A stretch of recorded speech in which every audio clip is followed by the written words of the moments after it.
Hey guys, Break Wizard 59 here, and today I'm coming at you with yet another episode of Building a Lego City. And this is episode 3, and today we're going to be taking a look at vehicles. Now, for all of you who are new to the series, basically, in this series, I help you build your own Lego City. So each week or each episode contains tips and tricks on how to build a specific part of the Lego City for a very cost effective way. And I'll be taking a look at ways that you can do it for people who have all kinds of budgets. Now, today's episode is going to be a bit different. Sadly, because the city is actually pretty much in shambles, I'm trying to reconstruct it. I don't really have any cars or vehicles in the city, so today I'm going to be doing it in this bit of a different slide format. But starting next episode, it's all going to go back to normal. But anyways, without further ado, let's go ahead and get started. So there are two different ways you can get vehicles. Now, many people might not think of it, but vehicles definitely are a bit of an expensive part of the city, as each vehicle, let's say, costs an average of $10 to $20, and if you want to get 10, even 15 vehicles, it's already over $100, maybe $200, especially if you want to get trucks and like vans. So it definitely does make a bit of a hole in your budget. But today we're going to be taking a look at, once again, two ways you can get or make vehicles. So the first way is through Lego sets. That's probably the easiest way to do that. And let's go ahead and get started. So the main theme that has Lego vehicles is, of course, the Lego City theme. Now, the Lego City theme is unique for the reason that their vehicles are a bit different, as they're the 4-stud wide, 1-seater vehicles. And definitely, many people are completely fine with that. But there are some people who might not be as happy with that. They like to have more accurate cars with 2-seaters, and we'll get into what you can do for that in just a bit. But in terms of Lego City vehicles, the way you really want to do this is you don't want to buy individual sets with one vehicle, as that definitely goes ahead and makes it a bit more expensive. And on top of that, Lego does only release a few sets a year with Lego vehicles. So basically, what I'd suggest is try to buy a set that contains multiple vehicles, even if it's a bit more expensive. If a set contains multiple vehicles, um, for example, here I have the garage, and then this was the service station, or not service station, but the parking garage. Those both sets have multiple vehicles.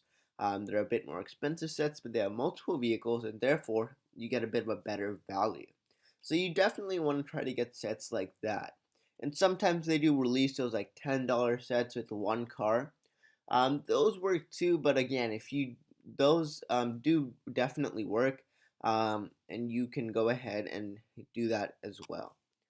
But of course, if you're not a fan of the one-seater vehicles, another theme I definitely suggest looking into is superheroes, as they have a lot of different vehicles, of two-seater, a bit more accurate vehicles where you can kind of fit two people.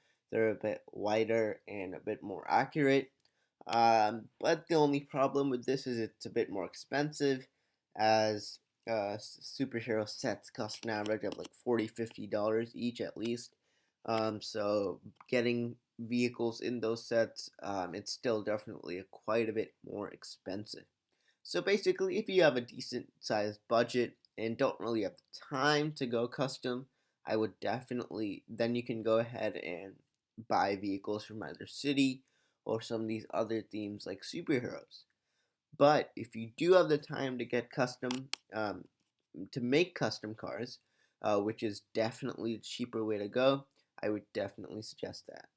Alright, so let's go ahead and take a look at customs.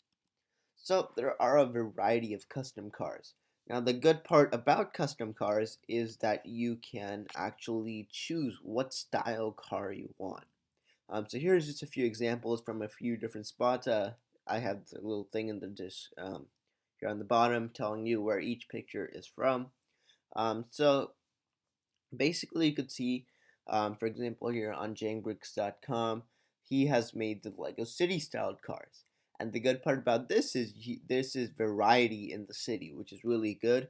So you kind of have the freedom to choose what type of car, like what style, like if it's Lego City or more accurate type of vehicles, as well as what like color car, what like size car, all that. You really have the freedom to do that. And then also you can of course end up going with the 6 studded wide or even 8 studded wide like my SWAT car for more accuracy. So it definitely gives a lot more freedom to the builder. And in terms of price, actually, so I did a bit of research, and basically what I found was that it cost a little under $5 to make a Lego City car in the grays, reds, or whites. So that's a lot cheaper compared to buying sets, which cost $10 each and only have one car. And if you do go into some of the other colors like dark reds, blues, some tans, they do get a bit more expensive. Even some of the, yeah, but they do get a bit more expensive, but still are around the $8 price point. Um, and then, of course, places you can actually get parts. That's probably something many of you are wondering. Bricklink.com. It's a website where you buy individual Lego parts. It's it's pretty safe. And basically you get a wide selection of parts for a very good price. Um, and it's really good. You can also do Pick a Brick. That's another place. Right now, I know they do have like the tire like caps and like wheels and all on the Pick a Brick wall. You can just get a ton of those for cheap, as that's another way to go. But if you don't have a Lego store, definitely you can check out bricklink.com as it's very helpful. But there you go. That's it for this episode of Building a Lego City. So once again, to recap, today we take a look at 2 types of ways to make vehicles. First off, going by sets, I would suggest Lego City. If you're not a fan of the Lego City sets, you can go ahead and check out some of the other themes like superheroes. And then second is making custom vehicles. The good part about that is it's a lot cheaper, especially for the Lego City cars, as it's a little under half the price. So you save a lot of money there. And then also you have the freedom to kind of choose what type of vehicle you want to make. So you can definitely go and make a 6 or even 7, 8 studded wide vehicle for more accuracy. But there you go. Thank you so much for watching this episode of Building Lego City. Stay tuned. More episodes will be coming up a bit more regularly. And well, thank you for watching. You can definitely give this video a thumbs up. And do not forget to subscribe down below. So this is Brick Wizard 59, and I'll see you all next time.